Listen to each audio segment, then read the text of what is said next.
Hello everyone, आज हम करेंगे क्लास 5th में आपका जो पीटी 2 का एग्ज़ाम है, पीरियोडिक टेस्ट होंगे अभी।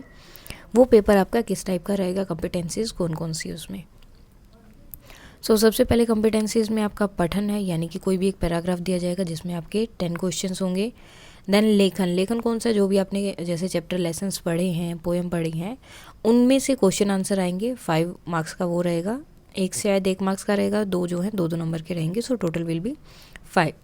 उसके बाद व्याकरण 5 नंबर की है, वर्तनी 5 मार्क्स एंड सृजनात्मक लेख वो कुछ भी हो सकता है, पिक्चर दे सकते हैं या फिर आपको कोई छोटा सा पैराग्राफ दे सकते हैं जिससे आपको पूरी स्टोरी बनानी होगी, या फिर कोई भी चीज़ आपको दे सकते हैं जिसके बारे में आपको लिखना होगा, या फिर जैसे कोई एक लाइन दे देंगे, देन उससे जो है आपको एक पूरी की पूरी अपनी स्टोरी बनानी होगी। टोटल जो आपका ये 30 मार्क्स का पेपर रहेगा। सबसे पहले देख लेते हैं, ये एक अपठित गद्यांश है, यानी कि जो आपने नहीं पढ़ा होगा, आपकी बुक में से नहीं होगा, बाहर से होगा। फर्स्ट ऑफ ऑल ये पूरा पैराग्राफ यहाँ पर दिया है। अब रामू कहाँ रहता था, तो राजपुर गांव में। ओके, ठीक है। सबसे पहले आपको क्या करना होगा, ये पूरा का पूरा पैराग्राफ पढ़ना होगा एंड देन उसके बाद यहाँ पे 10 क्वेश्चन होंगे जो आपको देना है। वह माला बनाकर कहाँ ले जाता था, वो क्या था, एक माली था और वह माला बनाकर गाँव के मंदिर में बेचने के लिए जाता था। कहाँ जाता था वो, गाँव के मंदिर में, गांव के मंदिर में। नाउ नेक्स्ट है, रघु बड़ा होकर क्या करने लगा।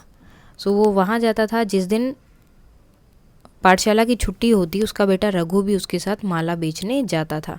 जब रघु बड़ा हुआ तो वह भी मालाएं बनाने लगा। वो भी क्या करने लगा, मालाएं बनाता था, जैसे उसके पापा बनाते थे उसी तरह से। रामू की माला कितने रुपए में बिकती। अब पिता और पुत्र अलग अलग मंदिरों में मालाएं बेचने लग जाते हैं। मीन्स 2 मंदिर हैं तो दोनों में जाने लगे ताकि थोड़ा इनकम ज़्यादा लगे। तो रामू की माला जहाँ 10 रुपये में बिकती, वहीं रघु की माला 4 या 5 रुपये में। रामू की जो है 10 रुपये में बिकती थी। कुछ सालों में रघु कैसी मालाएं बनाने लगा। कुछ सालों में रघु बहुत सुंदर। धीरे धीरे जैसे जैसे एक्सपीरियंस आता है तो चीज़ें भी अच्छी हो जाती हैं।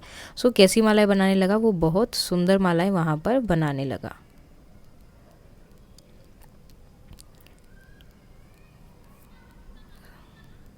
एक ये था आपका 5 मार्क्स का अपठित गद्यांश। उसके बाद एक और दूसरा है पठित गद्यांश, यानी कि ये कहाँ से होगा, आपका बुक में से होगा, जो आपने चैप्टर लेसन पढ़े हैं उन्हीं में से एक। ये है बिशन वाला, बिशन की दिलेरी जो आपका चैप्टर है उसमें से 5 मार्क्स का।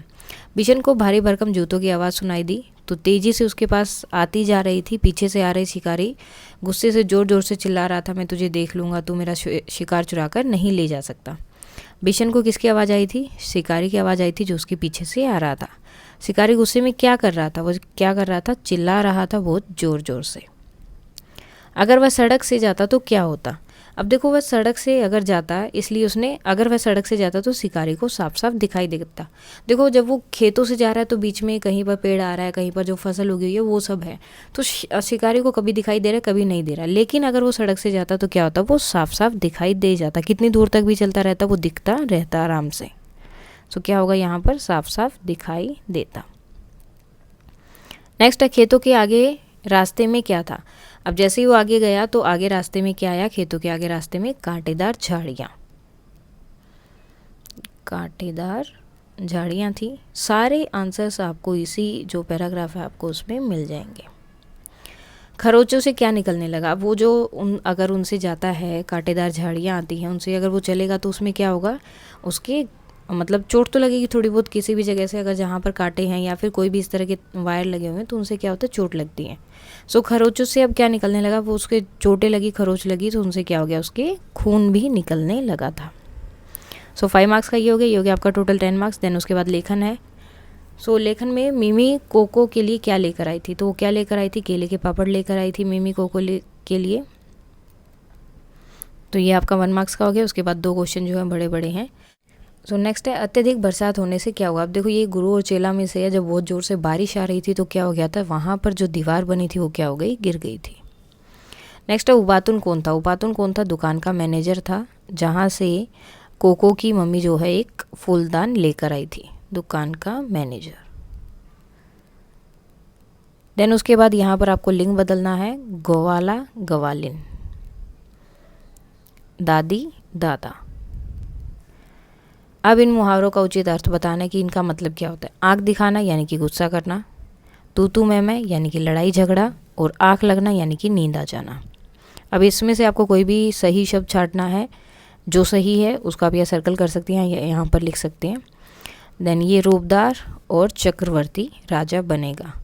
अब इसमें आपको शब्द को पूरा करना इन दोनों में से। सो फूलदान होता है अनकपरेल, जो कि आपका 5 मार्क्स का। उसके बाद यहाँ पर देखो आगे आपका सृजनात्मक लेख।